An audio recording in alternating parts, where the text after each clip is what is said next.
नमस्कार मित्रांनो, माझ्या शेळके वकील चॅनलमध्ये तुमचं सहर्ष स्वागत आहे. मित्रांनो, आजच्या व्हिडिओमध्ये फार महत्त्वाचा विषय आपण पाहणार आहोत. थोडंसं क्रिमिनल प्रोसिजर आपण पाहणार आहोत. क्रिमिनल प्रोसिजर ॲक्ट 1973 कलम 167 म्हणजेच रिमांड कशाला म्हटलं जातं, म्हणजेच पोलीस कस्टडी कशाला म्हटलं जातं आणि न्यायालयीन कस्टडी कशाला म्हटलं जातं, ह्या संदर्भात आजच्या व्हिडिओमध्ये आपण थोडीशी माहिती घेणार आहोत.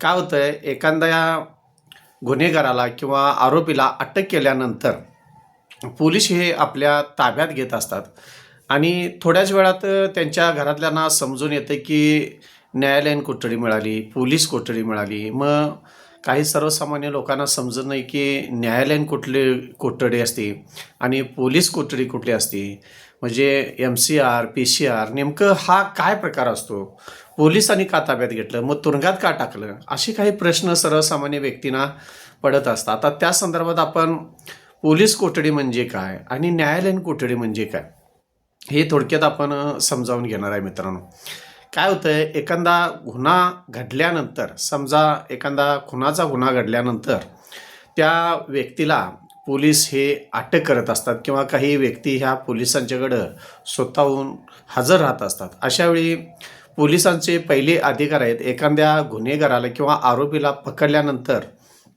24 तासाच्या आत, पकडलेल्या टायमिंगपासून 24 तासाच्या आत मेहरबान कोर्टासमोर हजर करणे हे पोलिसांचं प्राथमिक कर्तव्य असतं.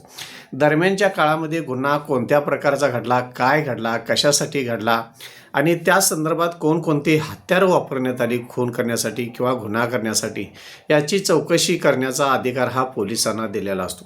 आता मित्रांनो, त्या आरोपीला किंवा गुन्हेगाराला 24 तासाच्या आत कोर्टासमोर हजर केल्यानंतर पहिला प्रश्न निर्माण होतो, पोलीस कोठडी द्यायची का न्यायालयीन कोठडी द्यायची, हा न्यायाधीशांच्या समोर प्रश्न निर्माण झालेला असतो.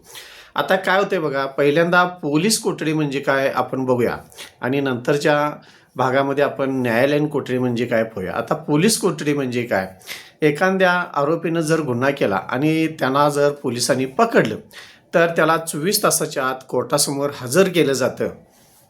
हजर केल्यानंतर हे जे 24 तास असतात ते त्या आरोपीने कोणत्या प्रकारचा गुन्हा केला, कशासाठी केला, का केला आणि त्यासाठी कोणतं वाहन वापरलं, कोणतं हत्यारं वापरलीत किंवा कुणी त्याला सहाय्य केलं, अशा पद्धतीचं संपूर्ण चौकशी ही 24 तासामध्ये होत नाही.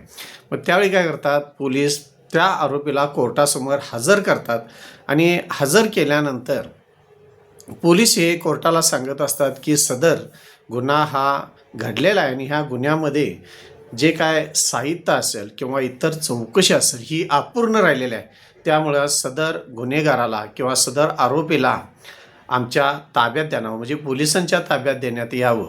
त्यालाच मित्रांनो पोलीस कस्टडी म्हटली जाते. आता ही पोलीस कस्टडी कशासाठी घेतली जाते, तर ही पोलीस कस्टडी आहे, जो काय गुन्हा घडलेला असेल त्या गुन्ह्याची इत्थंभूत माहिती सुरुवातीपासून जी काय सगळी माहिती असेल, मग ते गुन्हा कशासाठी घडला त्याची माहिती काढणे, गुन्ह्यामध्ये कोणकोणती वाहनं वापरलीत, गुन्हा करत असताना कोणी सहकार्य केलं, गुन्ह्यामध्ये किती लोक सामील होते, गुन्ह्याची पार्श्वभूमी ते शेवटपात्र त्या गुन्ह्यामध्ये काय घडलं, गुन्हा करत असताना कोणकोणती हत्यारं वापरली, अशी संपूर्ण जेवढी काय माहिती असेल, समजा खुनाचा गुन्हा असेल तर त्या प्रेताची विल्हेवाट लावली असेल किंवा खून कुठं केला असेल, कशासाठी केला असेल, याची संपूर्ण माहिती मिळण्यासाठी पोलीस हे न्यायालयाकडं कोठडी त्या आरोपीची मागत असतात आणि सदरची कोठडी ही न्यायालयीन कोठडी न्यायालय हे जास्तीत जास्त 15 दिवस त्या आरोपीची जी कोठडी, पोलीस कोठडी असते ती पोलिसांच्या ताब्यात द्यायचं असते. आणि अशावेळी त्या आरोपीला पोलीस स्टेशनमध्ये जे तुरुंग असतो त्या तुरुंगामध्ये पोलीस त्या आरोपीला ठेवत असतात.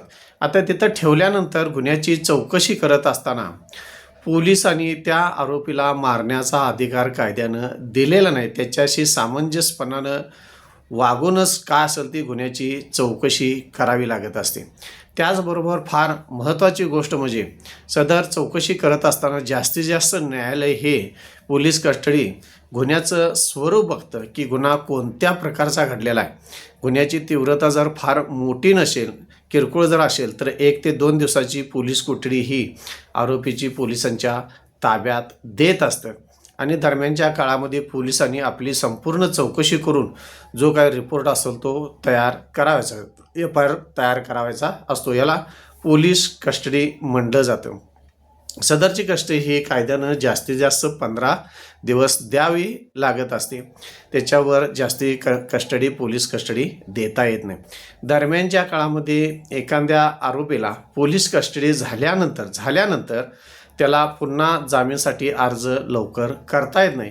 ज्यावेळी पोलीस कस्टडी संपते त्या दिवशी मेहरबान कोर्टासमोर हजर करतील, त्या दिवशी जामीनसाठी आरोपीने अर्ज केला तरी चालेल. ह्यासाठी क्रिमिनल प्रोसिजर ॲक्ट 1973 सेक्शन 167 खाली ही रिमांडची प्रोसिजर किंवा रिमांड ॲक्ट म्हटला जातो. ह्या प्रोसिजरप्रमाणे हे कामकाज मित्रांनो मेहरबान कोर्टामध्ये चालत असतं. ह्यालाच पोलीस कस्टडी असं म्हणलं जातं. आता त्यानंतर प्रश्न जे विचारतो महत्त्वाचा आहे तो न्यायालयीन कोठडी म्हणजे काय, हा आपण आता पाहतोय. आता आपण महत्त्वाचा मुद्दा पाहतोय तो न्यायालयीन कोठडी म्हणजे काय. न्यायालयीन कोठडी म्हणजे मित्रांनो ज्या पद्धतीनं एखाद्या आरोपीनं जर गुन्हा केलेला असेल आणि त्या गुन्ह्यासंदर्भात जर पोलिसांनी त्या व्यक्तीला जर पकडलेला असेल आणि मेहरबान कोर्टासमोर पकडल्यानंतर 24 तासाच्या आत हे कोर्टासमोर त्या आरोपीला हजर करावं लागत असतं आणि हजर केल्यानंतर कोर्ट ठरवत असतं की न्यायालयीन कोठडी द्यायची का पोलीस कोठडी द्यायची. आता आपण पोलीस कोठडी म्हणजे काय पाहिलं. आता न्यायालयीन कोठडी कशासाठी दिली जाते बघा. समजा एखाद्या गुन्ह्यातील जर कोणत्याही प्रकारची जर चौकशी करायची नसेल तर शक्यतो पोलीस कस्टडी दिली जात नाही. पण न्यायालयीन कोठडी का दिली जाते तर मित्रांनो काही गुन्हे असे असतात ज्या गुन्ह्यामध्ये शिक्षा ही मृत्यूदंड असते, आजमीन कारावासाची शिक्षा असते किंवा त्या गुन्ह्याची शिक्षा असा काही त्या आरोपीनं गुन्हा केलेला असतो तो 10 वर्षापेक्षा जास्त त्या आरोपीला शिक्षा होत असते. अशा आरोपींना पोलीस कोठडी दिली जात नाही तर अशा आरोपींना जास्तीत जास्त न्यायालयीन कोठडी दिली जाते. आता ही न्यायालयीन कोठडी देण्याचा फार महत्त्वाचा उद्देश कोणता न्यायालयांचा असतो तर मित्रांनो असे जे गुन्हेगार असतात जे खून करत असतात, बलात्कार करत असतात, ज्यामध्ये शिक्षा 10 वर्षाची पुढे असते, अशा आरोपी काय करत असतात, एक तर पुन्हा तशाच प्रकारचा गुन्हा करण्याची शक्यता असते किंवा जे काय साक्षीदार असतात त्यांच्या बाबतीत कमी जास्त किंवा साक्षीदार फोडण्याचा किंवा त्यांना धमकावण्याचा, ठार मारण्याचा असा प्रयत्न करत असतात. किंवा दुसरी फार महत्त्वाची गोष्ट आहे की ते देश सोडून, गाव सोडून बेपत्ता होण्याच्या मार्गावर असतात.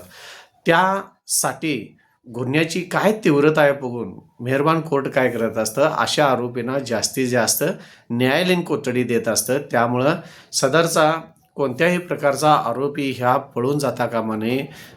जे साक्षीदार असतील किंवा इतर लोक असतील त्यांच्यावर कोणत्या प्रकारचं हे बर्डन टाकता कामा नये. त्यामुळे ह्यांना न्यायालयीन कोठडी दिली जाते. आता न्यायालयीन कोठडीमध्ये ज्यावेळी आता ही न्यायालयीन कोठडी किती दिवसाची असते तर मित्रांनो 10 वर्षाच्या पुढे जर गुन्हा असेल तर कमीत कमी 90 दिवस त्या आरोपीला न्यायालयीन कोठडी दिली जाते आणि 10 वर्षापेक्षा जर कमी शिक्षेचा जर गुन्हा असेल तर जास्तीत जास्त 60 दिवसाची ही न्यायालयीन कोठडी दिली जाते. आता महत्त्वाचं दोन्हीमध्ये फरक बघा.